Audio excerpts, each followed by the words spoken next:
Hey guys, in this video, a little bit of sad news for me. A good friend of mine just passed away here in the Philippines, but from it comes a little bit of a story of tragedy and a lesson learned that I want to go over and share with you guys today.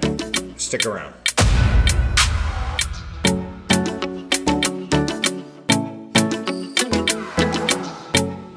All right, guys. I had a friend. We had met each other. He was a viewer of mine. I met him when I was living in Mactan, Newtown. This was during the pandemic when the tourists hadn't been let into the Philippines yet. He has a Filipina partner, and he had a tragedy where he had lost one arm in a bad motorcycle accident in the United States. And some of you may recall that video that I did with him. If you haven't, it is up above. You guys can check it out and see kind of his story of what happened and how he got to the Philippines.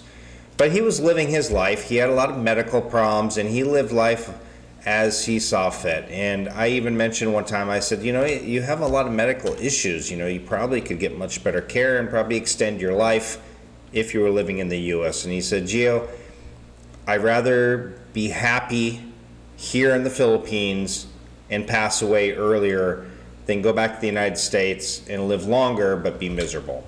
And I get it. I totally understand that. And he didn't really have family. I guess his kids and him had a falling out. But anyway, he passed away just yesterday, and I'll show the message on the screen here as well. But his girlfriend has left a message already saying, as some of you may already know, my partner, I'm going to just call him, his name is Richard, I won't give out any other information, but passed away this morning here at in the hospital in Palawan as a result of frequent hospitalizations. He had a lot of issues going on.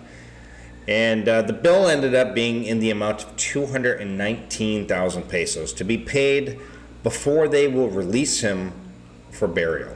Yeah, you heard that right. They don't let go of the body until that hospital bill is paid.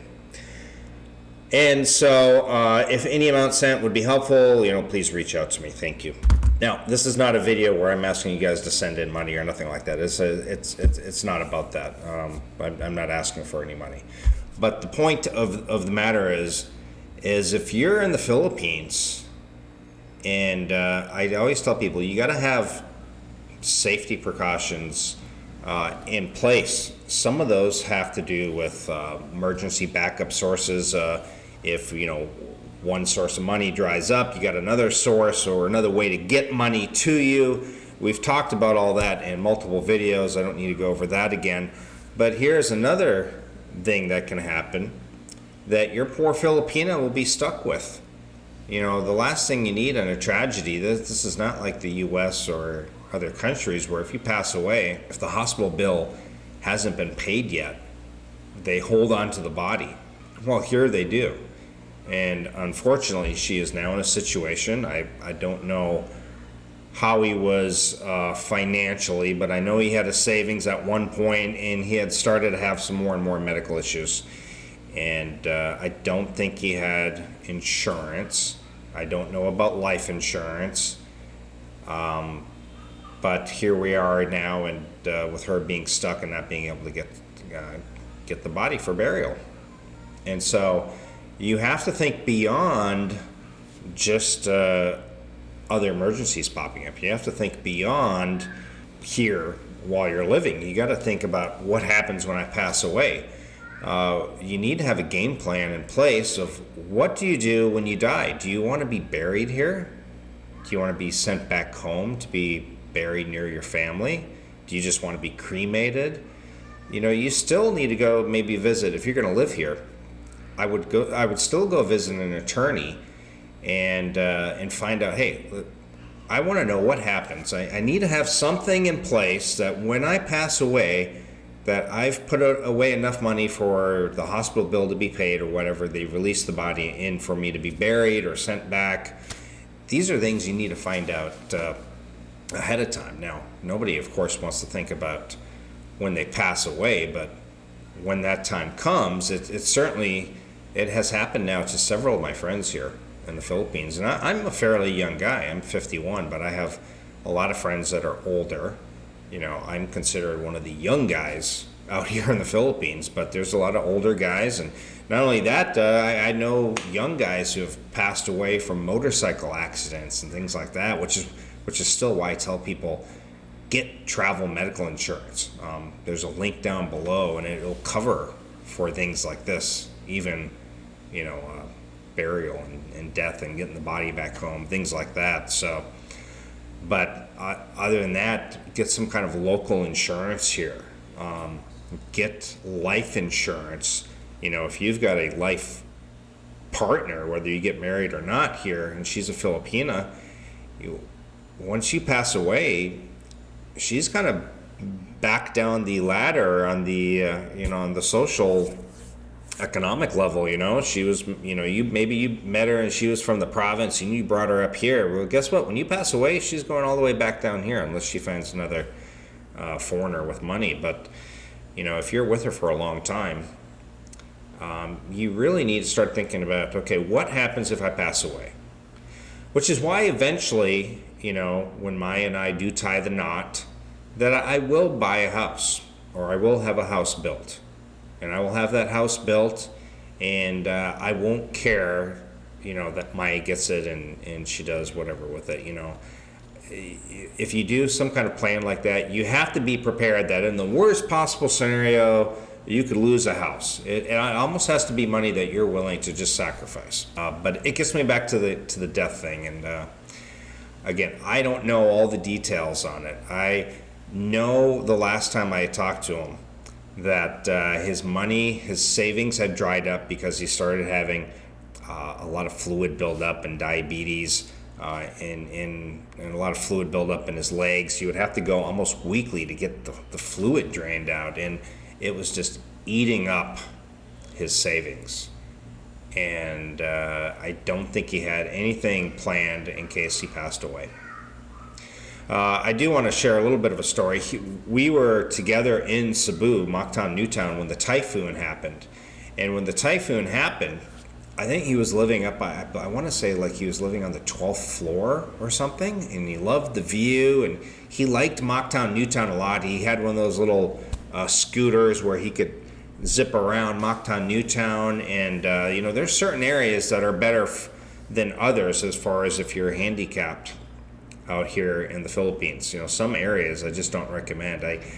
Honestly, I don't think it was the best decision to move to Palawan. I think he would have been closer to hospital care and other services and stuff in Cebu. So those are things you need to think about when you get older. But anyway, he lived on the 12th floor in the same condo as I did. He had reached out to me and wanted to meet me, and we met up, and then we used to see each other all the time. Well, the typhoon hit, and guess what happened? The elevators went down, and there was no power. And even when there was power, when they finally got the generators going, the generator would only kick on 3 times per day until the electric was restored. And 3 times per day, you would have electric for like 2 hours, 2 hours, 2 hours. So if he had to get down, he would have to get down to get outside and then come back inside like within that 2 hours. And then he was stuck in his room all day. He did have a Filipina girlfriend. But I remember he had ran out of water, and I had to go get the water jugs and bring them all the way from the ground floor up the stairs. So the generator had run out of gas, and I had to haul up 2 big things of water to him because nobody else was going to do it, you know. And it's who I am, you know. I help them out. So anyway, 2 of these filled up with water from the ground floor to the 12th floor. It's basically I was carrying 2 on my shoulder. I would get up like one flight, have to pause for a minute. My shoulders were dying. I wouldn't say I was in the best shape. I wasn't going to the gym like I am now. But anyway, I brought these 2 up to him, and I just felt so bad for the guy because he was just stuck there. You know, he was just stuck there. He couldn't wait till the generator finally they got gas again and got the generator going. And he was finally able to get out. He would take the elevator down, get out and kind of look around and go to the coffee shop real quick and go back up, because the generator was only running for like 2 hours, 3 times per day. That was, I think that was like a month, over a month. Now, I had decided to go on to Davao, and he had stayed put and then ended up moving to Palawan. But those were rough times. Yeah. This video is dedicated to my friend Richard, in loving memory of my friend Richard. I miss our conversations. You know, in fact, Maya and I were in Thailand this is just a few weeks back, and I remember him chatting and telling me how much he had enjoyed the videos, and he was laughing about the jumping shrimp, and really made this, it made me think about being prepared. Anyway, this made me think a lot about what is going to happen to her. She not only does she have to worry about probably finding work again or going back to her province and living with family, I don't know, but she's also now got to deal with raising the money to be able to get Richard's body released for burial, and then of course she's going to have to come up with money for burial. So, I feel for her, but and nothing against my friend. He had plenty of other things to worry about. But guys, if you're in a long-term relationship and you're elderly, even if you're not elderly, you need to think about life insurance, a good medical insurance, travel medical insurance in the link below. But you got to think about something, because your poor Filipina, if she doesn't have any income coming in, and now you're leaving this poor girl alone with the death and also getting the body released and burial, and then she's also got to worry about what is she going to do. She's been depending on you. She's been living with you all this time. Maybe she hasn't been working. A lot of girls kind of give up working and stuff, and they got to go back home and go live with family or go find a job or something. So anyway, thanks guys for watching. Just kind of a rough day for me. Just thinking about my buddy, my friend. So anyway, this video again is dedicated to my friend Richard. If you guys want to see the interview that we did initially about his story of what happened with losing his arm and his motorcycle accident and coming out here and living a better life, a happier life here in the Philippines, check it out up above. Thank you guys so much, and I'll see you guys next time. Bye.